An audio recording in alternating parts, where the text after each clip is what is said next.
Here we go, tunnel again. Tunnel with the windmill. Oh, windmill. Uy, Kabyang. We're in Kabyang. Yeah.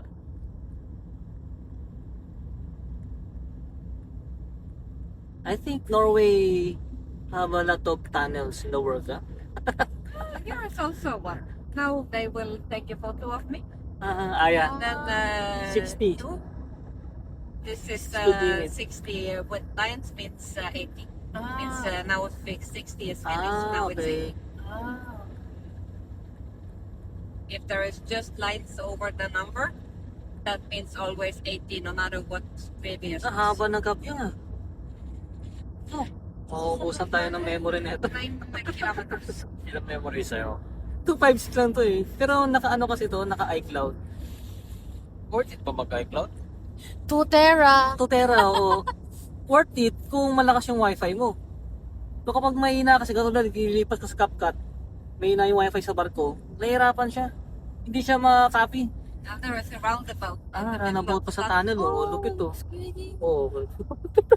So nga pala guys, yung Norway yung may pinaka world record ng longest tunnel, underwater tunnel in the world. Para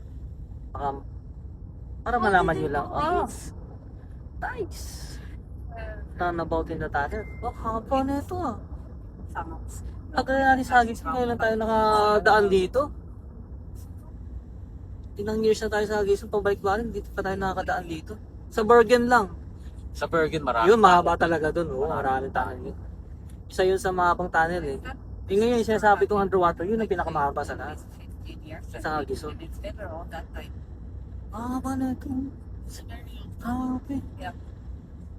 Simula nag-video hanggang ako, 2 Ilang minutes. yan? 2 minutes na. Sa akin, 2.12. Malakas pa naman ng ang iPhone na to. Yung memory na ito. Mas stranded ka dito. You know the movie that they trap in the tunnel? Like there's some explosion? What movie is that? That's We have one Norwegian one Stallone? that's just called the tunnel. Yeah, I think it happened recently. The one, I think the teenagers on the bus or car, or I don't think, I don't know which kind of car. That happens. It's stuck on inside the tunnel. oh my. But that happens quite a lot. That Very things nice tunnel. catch fire inside the tunnel.